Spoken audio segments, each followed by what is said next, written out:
Good afternoon, everybody. My name is Tom Fain. I'm one of the senior judges on the program this year, and I will chair this part of the presentation. With me is Robert Beamer, also a judge. And in anticipation of starting, they've asked me to read this statement to you. I'm sure you know this, but I'm required to read it anyway, so I'll go ahead and behave myself and read it. You've been called back by the company you gave your full presentation to for a second visit.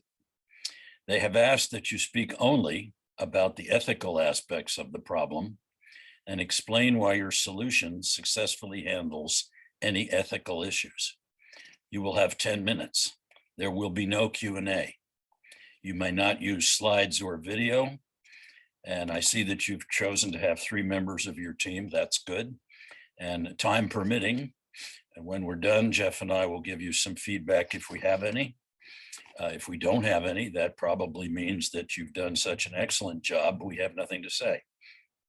So with that, whoever's going to begin, get on it. Sounds great. Thank you. I'm Mia Brown, and I'm here with my colleague Laura Key from Live Oak Consulting to discuss our proposed solution for Amazon as it moves forward with its sustainability practice, which is slow steaming. We believe that the adoption of slow steaming by Amazon can help them demonstrate a multimodal dedication to sustainable practices, but also help them achieve the shipment zero goal that they've outlined in their most recent sustainability report. Right now, Amazon is on track to reach this goal of shipment zero or carbon zero production in their supply chain for inbound logistics, which is fulfillment center to final destination, but they lack transparency in the inbound logistics portion of the process, which is the factory across the ocean through maritime freight to the fulfillment center. And ultimately, slow steaming is the way of the future. We believe that this solution, implementing slow steaming by Amazon through your subsidiary, Beijing Joyo Carrier Services, will yield positive results both for the environment, but also for your corporation. Research shows that economic gains from increasing the ship speed plateau after about 20 knots. So what slow steaming looks like is decreasing the ship from its normal running speed of 20 to 24 knots to anywhere 20 knots and below. So with this plateau occurring at 20 knots and increasing fuel prices, Amazon stands to make gains from this. Ultimately, slow steaming is a straightforward solution to a complex problem that involves supply chains, impacts on the environment, and Amazon's ethical standards. We've seen other carriers that contract with corporations use slow steaming to great success. Yesterday in our meeting, we discussed Maersk's implementation of slow steaming, but we also have seen Yongming, which is a Taiwanese-based shipping company and one of the largest shipping companies, implement that in 2018 in a bid to reduce costs, but also improve revenue. Yongming found success with taking these steps and implementing slow steaming, and they stated in a board meeting in 2018 that they intended to continue with the practice. So looking at these cases of Yongming and Maersk, one of the ethical issues that was brought up in our meeting yesterday was, is it okay to go with a solution that's untested or that competitors have not used? And the answer to that is that it's not untested and it's been proven in the industry. So we have a lot of confidence that we can find success with it. The second ethical consideration is that slow steaming aligns very well with the triple bottom line framework. Of course, slow steaming benefits people. We know that the release of toxic oxides by the shipping industry has a harmful effect, not only on local marine ecosystems along the shipping routes, but even on the health of the people who live in communities adjacent to these shipping routes and import cities. So Amazon, as an industry leader, has a responsibility to make choices that act in the best interests of these communities and use our oceans in the most sustainable and healthy way. Amazon also has to make profit, of course, from changing these shipping protocols. And like I said earlier, they stand to benefit from this adjustment to the supply chain. Converting to slow steaming protocols gives Amazon per ship that they add a $925,000 gain.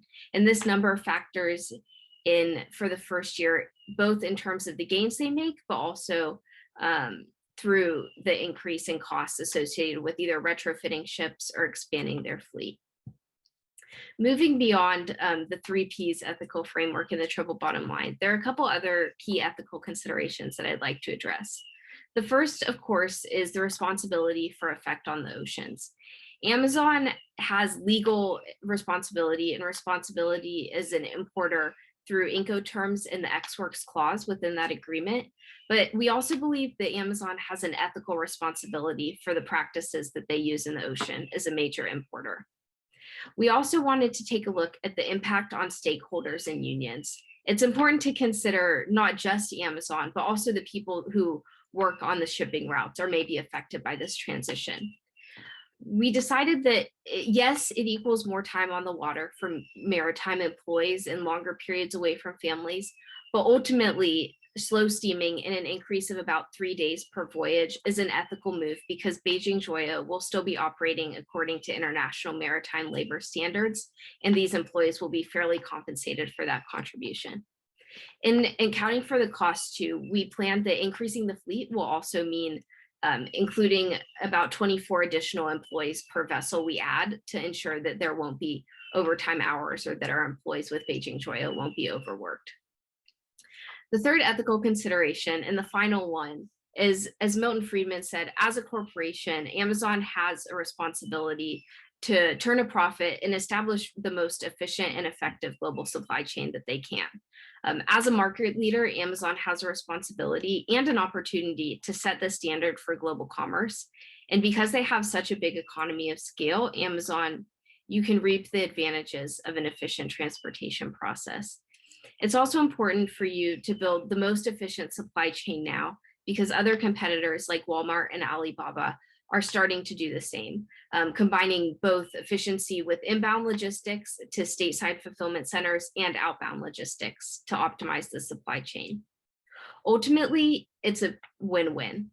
It's the best solution to balance both economic and environmental concerns. One question that came up yesterday was why not just build bigger ships and move them as fast as possible?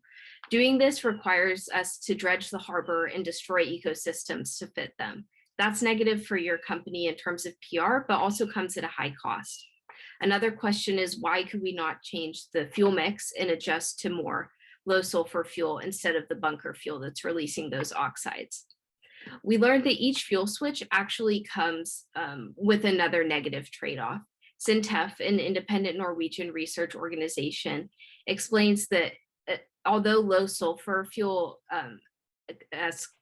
works with regulatory requirements, it actually releases more black carbon into the air, which is low sulfur, but actually it causes more health problems for the people who work on the ships and live in the adjacent communities. Ultimately, we need a solution that won't exchange one bad for another, but will rather make the most efficient use of our resources in the ocean. Laura will now explain a little bit more of the practical implementation of our slow steaming proposal. Thanks, Mia. So in line with encouraging Amazon to adopt a more ethical and sustainable shipping method, we realize that there are some contradictions here. The first of which is Amazon typically promises high-speed delivery of their goods, and we are proposing that they should slow down their supply chain. We understand the inherent conflict there, but we actually believe that the infrastructure that has been built up to enable high-speed delivery allows our solution to become more viable. Since Amazon has the digital infrastructure and predictive analytics to determine optimal safety stock levels of goods in each of their fulfillment centers, we can leverage this same infrastructure to make several changes and calculate how to actualize the process of slow steaming. By making a few adjustments to calculations and taking into account a few more days in transit, we can find the optimal shipping timing, quantities, and configuration of ships for Amazon and their customers. One question that came up yesterday in line with the Milton Friedman line of thinking for businesses and their purpose to make profit was the impact on our sourcing strategy and how much inventory this would require us to carry. So it's important to note that we would experience a $300 million increase in inventory on our balance sheet. While that seems exceptionally large, we do believe that since this is only 2.5% of their net income, it is not a large ask. And ultimately, this is not necessarily a higher cost. This is just a change in how their inventory would be reflected and carried on their balance sheet. A few more topics that we'd like to touch on include the regulatory side. We see that slow steaming is gaining traction among members of the public, members of government, members of maritime organizations. Slow steaming was a topic of discussion at the G7 summit, and mandatory slow steaming was proposed for climate action at that point. The Earth is reaching its breaking point, and we need to make sure that as a corporate citizen, we are acting to help make change in this area. Additionally, the International Maritime Organization is considering this as a requirement as well.